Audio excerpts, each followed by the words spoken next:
Hello guys, welcome to my channel again. And today topic is 3D brain tumor segmentation using UNet. The algorithm is built on upon TensorFlow, and the reason I'm creating this video because in my previous video the source code is being deprecated and most of the part of the algorithm is not compatible with the current TensorFlow version 2.5. So I created again the algorithm, and this time I don't use TensorPack. I actually use TensorFlow 2.1, and the algorithm is an extension of 3D UNet. I'll move toward the algorithm later on, but let me give you an overview. What sort of data I am having right now. You can get the data from Brad's competition, and then I'll tell you each folder what are the mm, what images we have, what sort of tool you can use, and then I'll show you the prediction probability and give you an overview of the algorithm as well. So this is all about that's my data.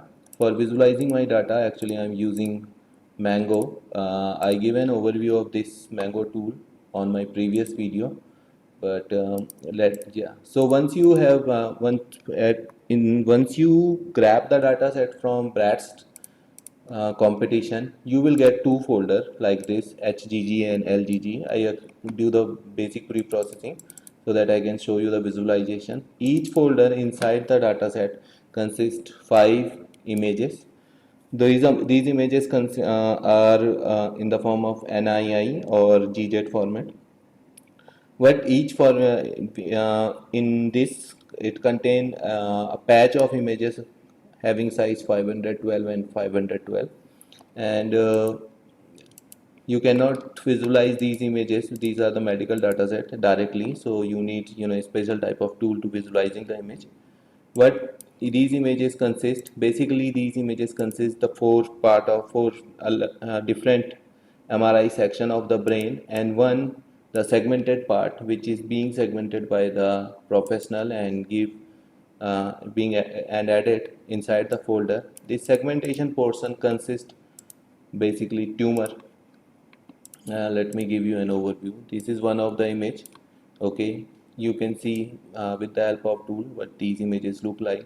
As you can see here, while I revolving the cursor, the image of brain is changing, and this sort of graphical overview it gives. So this is the portion of tumor which basically separately segmented by professional, and you can see here the whole tumor portion. This the overall tumor portion we used to call whole, while the green one is basically enhanced tumor. And this the when you move the cursor, you will see here the value on here 1. So 1 means tumor core. So our main target is to determine where the tumor core is present, what is the size of whole tumor, where the rest of the portion of the tumor, and what classes they belongs to. So 3D segmentation of UNet architecture is somewhat similar to this. Basically, it consists both type of it need to do both type of thing. First, it actually do the classification part, segmentation part, where it would be able to identify where the tumor is being located, and then the second part is on the top of it. It must be able to identify that on the tumor portion which one is the tumor core, which one is the which what is the size of whole tumor, and where the other part is available. Let me show you and my the result I have obtained.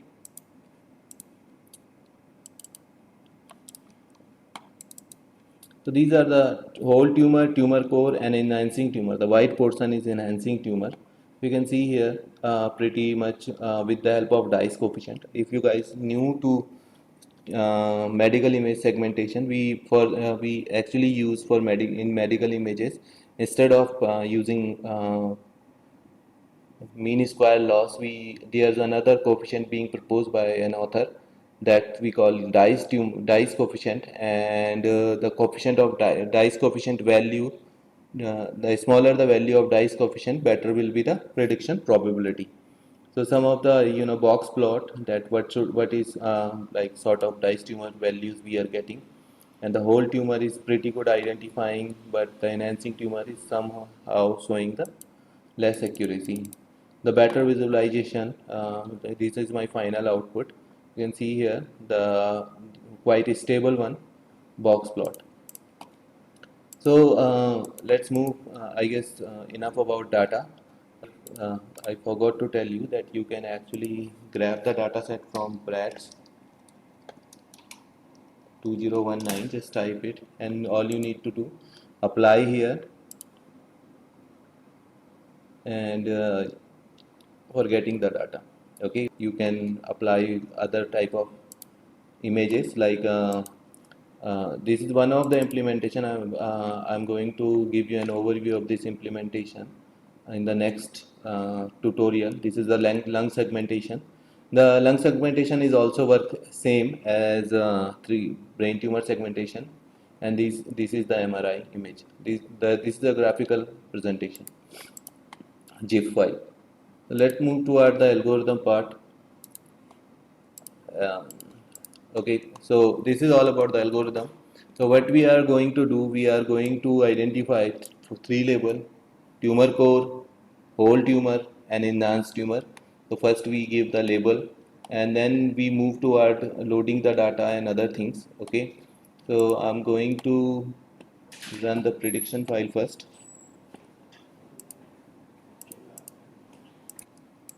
So guys, so this is basically our generator, and let me give you the overview of model.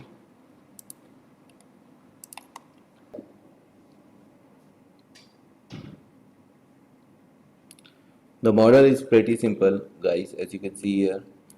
Basically, every time when you construct 3D unit, it combinations of encoder. Sorry, it what it do basically, it decode the input image and then reconstruct the input image with some skipping layer.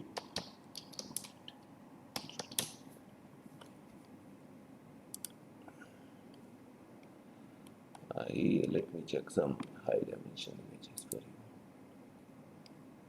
So guys, consider this image. Basically, what the role of 3D unit, it consists, some sort of similar type of image I have shown you in the beginning. It takes as input, okay, and there's a one part of this input layer concatenate with the final layer of the decoder. So these part work encoder, while green will be work as decoder function with some skipping layer of parameter of encoder directly concatenate with the decoder function. So this is the similar. That's the similar way our algorithm will work.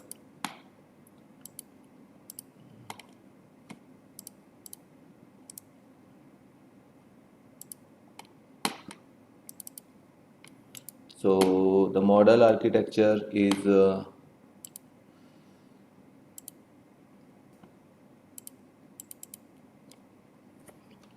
here. Basically, I guess it's visible now.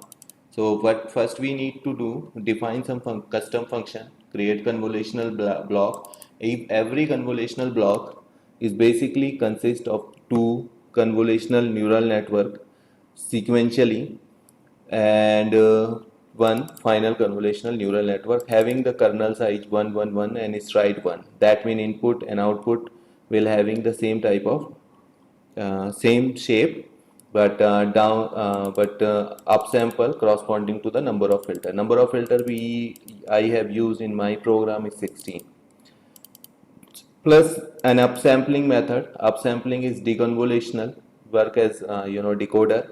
Okay, so these custom function will be used on the main program.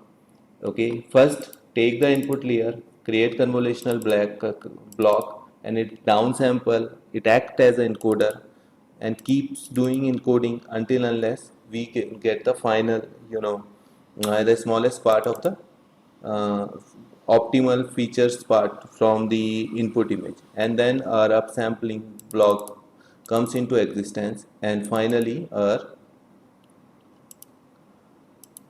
upsampling 3D block with output layer, the number of labels we want to segment in the main program.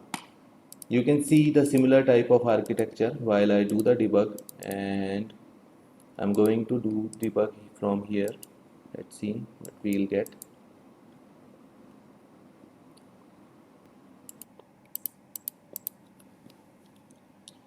So guys, let's see how model is look like.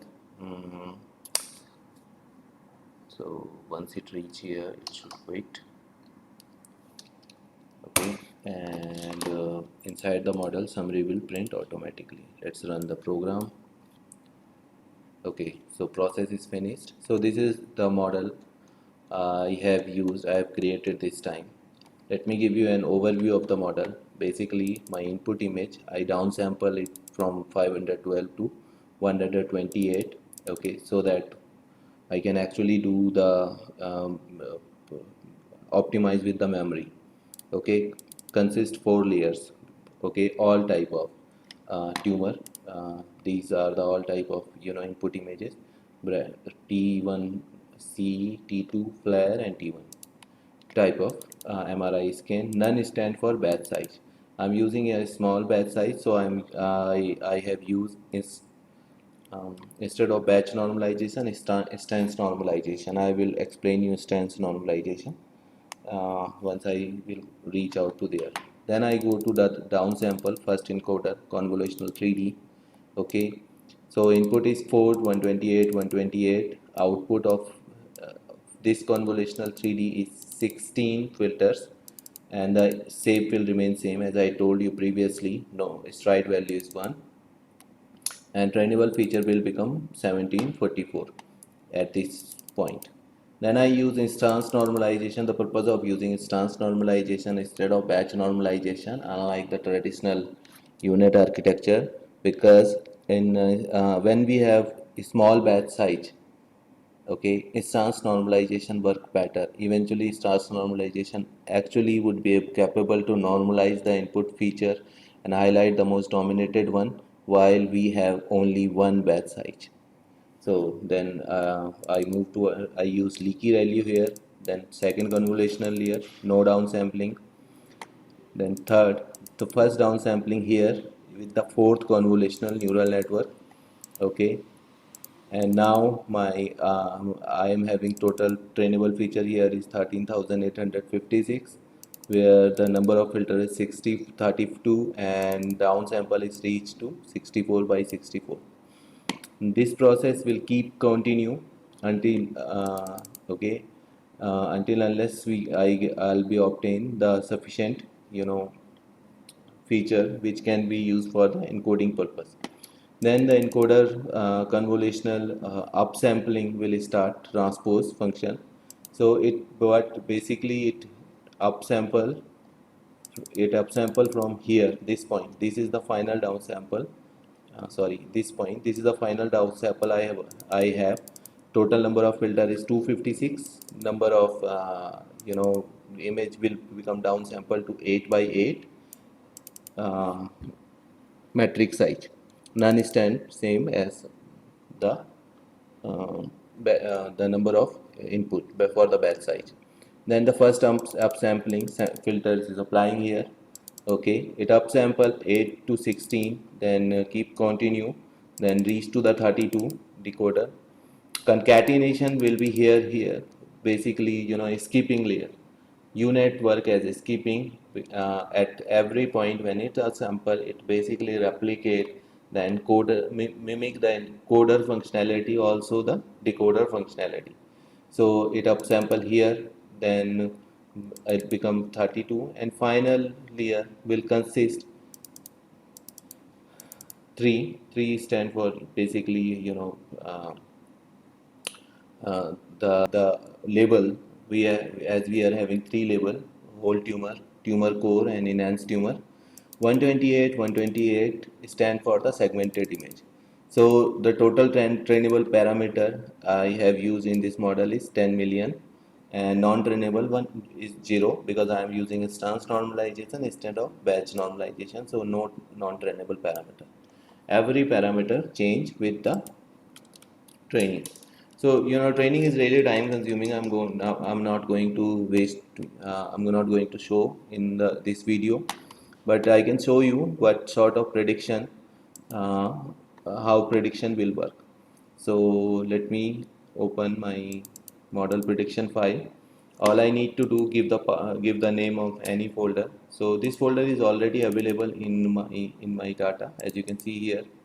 When we do the prediction, basically the validation part consists images. It also gives flare T1, T1 nice, T2, the truth, the original segmented one, prediction one, and I also added in prediction that every time it should generate the uh, GIF version of output. So you can see here prediction is mapped with the input, and you can see it's pretty good performing the well. Like let me open here again. You can see here this is the tumorous portion of the brain. So let's run the prediction. It takes couple of minutes and the folder will automatically keeps collecting the images on the prediction end. So let me see directly to the folder, reach out. The entire implementation is done in TensorFlow version 15 1.15. So first validation is actually comes up. You can see here it's generating, and GIF, in the GIF you can do easy visualization that where the tumor is being present. So it keeps generating the validations output. Okay, I actually do it for the single image. You can do it for the multiple images as well. So this is all about this video. I hope I try to explain what this 3D brain tumor segmentation is and how the model is look like. This for the small version of this source code I have uploaded in our website. You can see here. You,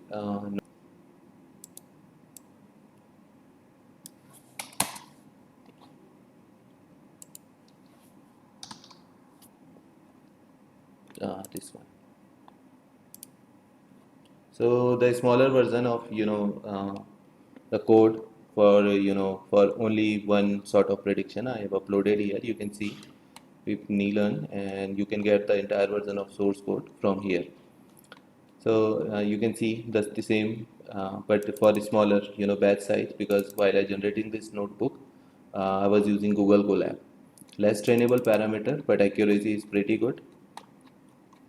And you can see here the loss, validation, dice coefficient, everything, and validation accuracy, and thereafter, yeah, model loss, dice coefficient, and how you can generate the prediction image with the help of, and how you can plot it, and what is the dimension of tumor, you can see here. So this is all about today. I hope um, you understand something. Prior to understand entire version of this source code, you must be able to learn few basic things about TensorFlow, and must have basic knowledge of how NeeZ images look like, what is 3D segmentation, and eventually we provide various type of services. You can join our classrooms and um, call us directly to understand these models. Okay, charges are nominal. We can talk about it later on. So thank you guys, thanks for watching. If you please don't forget to subscribe, because if you watch this video and you don't subscribe the channel, then you will miss the other videos, because tomorrow I'm going to explain you semantic segmentation and what is all about, and I give you an overview how the code will look like and what sort of output you can obtain with the semantic segmentation. You can see here this is the lung one. I have shown you in the video, and this uh, segmentation consists every part is spinal cord, and later on you will see where the heart is being located, where the lungs is being located, so everything. So this you don't miss Okay guys, don't forget to subscribe the channel so that you can keeps getting the important and complex implementation algorithm and thesis topic, okay, in AI. Thank you and thanks for watching the video.